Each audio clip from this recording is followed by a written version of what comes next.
Fans around the world, thank you for joining me once again here on Talk and Fight for another exciting episode of Boxing News today. But I obviously need another coffee. All right, here we go. We're going to start off with a couple of results. The first one, courtesy of Roy Jones Jr. Two hot prospects, trained and promoted by ring legend Roy Jones Jr., were victorious on Thursday night at Legends Casino in Toppenish, Washington. In the main event, undefeated hometown super middleweight favorite Andrew Murphy, 8-0, 5 knockouts, successfully defended his NBA Americas title against Devontae McDonald, 5-3, 1 knockout, with a hard-fought 8-round unanimous decision.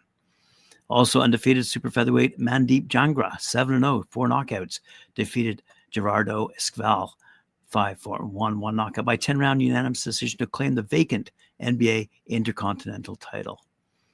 Good news. Elsewhere, I want to tell you about what happened in Montreal, which I've been talking about for the past couple of days. Undefeated super middleweight contender Eric Bazignan, 32-0, ranked in the top 5 by all 4 major sanctioning organizations, scored a third-round knockout over Billy Godoy, 41-7, on Thursday night at the Casino de Montreal in Montreal, Canada. Bazignan dropped Godoy for the count with 2 big hands in time with 2 minutes, 23 seconds of that third round.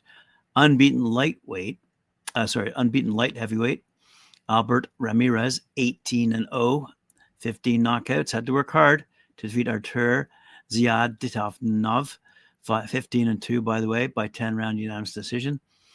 Judges weren't giving Ziaditov anything, as it was not a lopsided bout at all.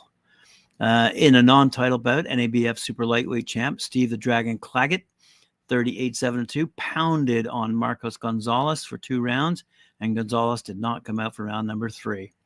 Claggett is rated WBC number 8, number 14 in WBO, and IBF has him at number 15. So good for Claggett. All right, another Canadian, I believe, from Calgary. Rebounding from consecutive losses, Canadian female junior middleweight favorite Mary Spencer, 8-2, got back in the win column with a first-round technical knockout over Sonia Dreiling, 6-4. Dreiling didn't come out for round number 2. Good news for Mary Spencer, a former Olympic competitor for Canada and a great amateur, and now on her way in the professional ranks. Rebounding from consecutive losses, Canadian female, unbeaten lightweight John Orobio, 6-0, stopped Juan Ramirez, 5-5, with a body shot to end round number 2. Unbeaten super middleweight Wilkins Mathieu, 7-0, punished late sub Oscar Quintano, 6-5, until Soto's corner waved the towel in round number 4. Unbeaten middleweight Moreno Fondero, 4-0, scored a second-round knockout against Ricardo Lara.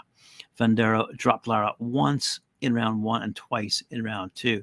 So a great fight night over in Montreal. Let's hear more from Eye of the Tiger as the year progresses. Looks like Jaime Munguia and John Ryder had a final press conference before their tilt. Undefeated super middleweight Jaime Munguia, 42-0, and John the Gorilla Ryder, 32-6, promoted by Eddie Hearn, faced off at a final press conference ahead of their clash for the WBC silver title at Footprint Center in Phoenix, Arizona. Streamed worldwide on DAZN. Said Munguia, I know that John Ryder's a tough fighter. He has lost and he has won close fights, but I'm ready. I'm ready to do this on Saturday. Go Mexico. John Ryder, it's been a fight long in the pipeline, he said. I'm glad we're fighting.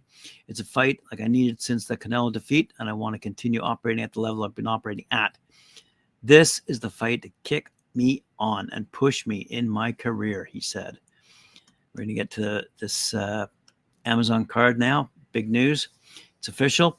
The era of Amazon Prime Boxing begins March 30th.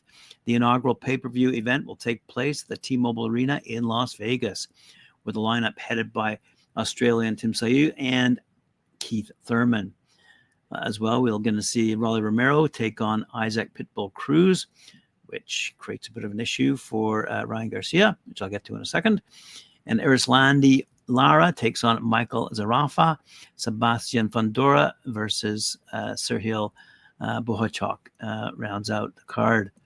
The WBO would not sanction the Sayu Thurman tilt, so will not be a title affair. Said Thurman, I'm back in action. I'm happy to be part of this first event with PBC on Prime Video.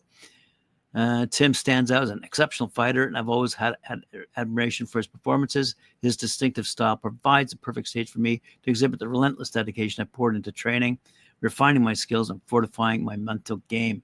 This fight promises a spectacular showdown between two of the most electrifying fighters in the sport, an event that demands attention. Good things come to those that wait. Them days are over, he said. Bright lights and action are up ahead. Let's shake up the world of boxing one more time on Prime Video. That would be Amazon Prime Video.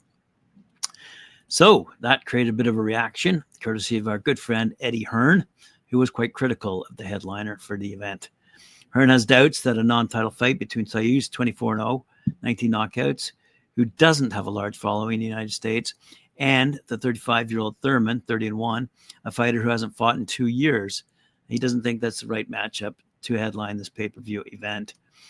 And he doesn't say who he feels should be in the main event on March 30th, but he clearly thinks Thurman and Sayu lack the star power needed to attract U.S. fans to purchase the event, and I assume UK fans as well.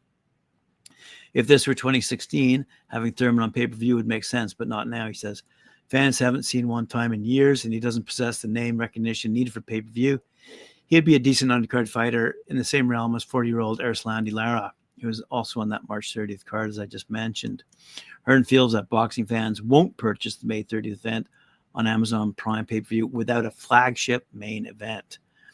He says it doesn't work putting on a bunch of good fights if the main event isn't one that people feel is worthy of pay-per-view. Money talks, bullshit walks.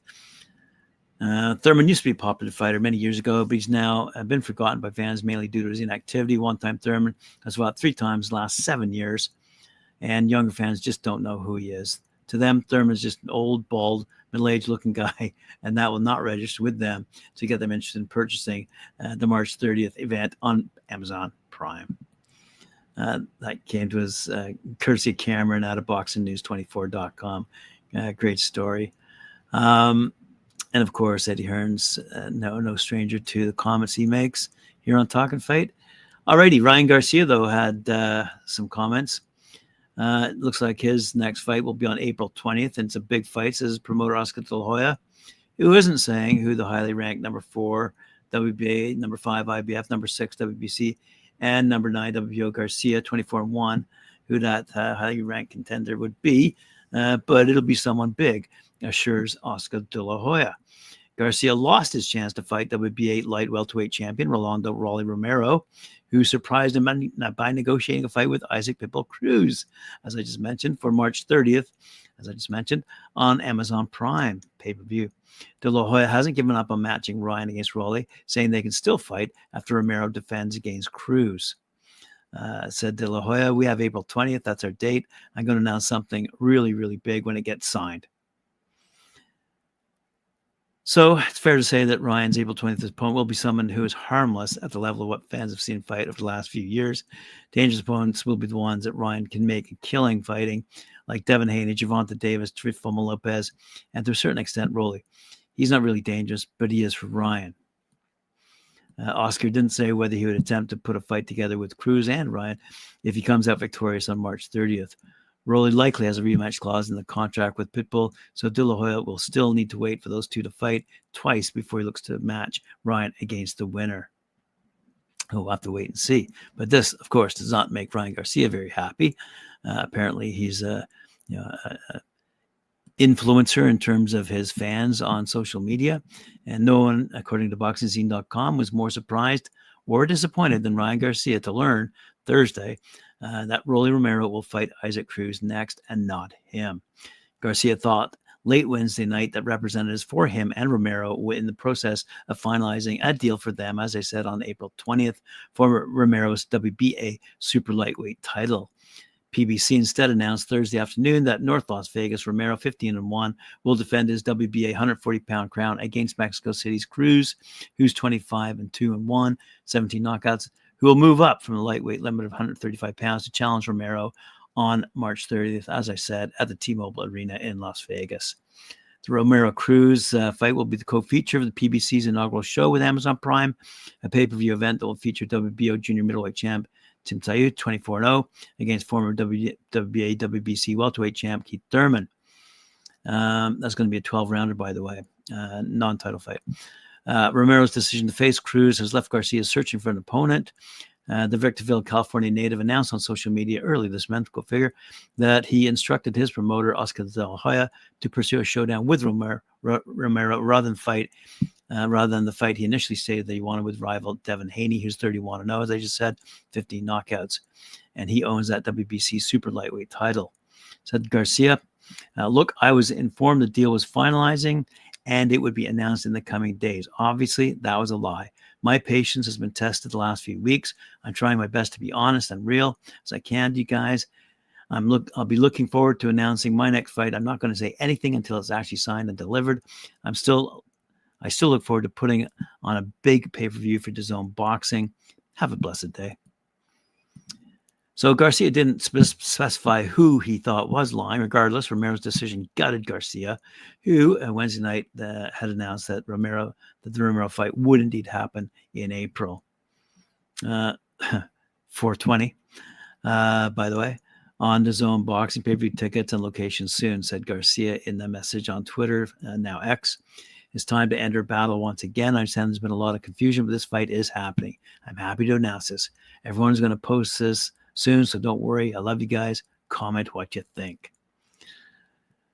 The 25-year-old Garcia also noted Wednesday night on that same social media feed that Floyd Mayweather, whose company promotes Romero, announced on Instagram that Romero Garcia would be next. So Garcia said, by the way, Floyd posted this fight before everyone, so you know it's happening. Well, boxing fans, guess what? It ain't. So this is the world we live in. This is the industry we choose to talk about.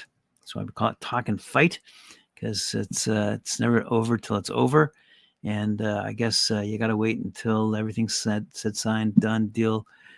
The I's are dotted, the T's are crossed, as I say. Thanks for joining me here on Talk and Fight. Appreciate it. Remember to like, share, subscribe, hit that notification bell. We'll see you on Monday at 11 a.m. Eastern Time.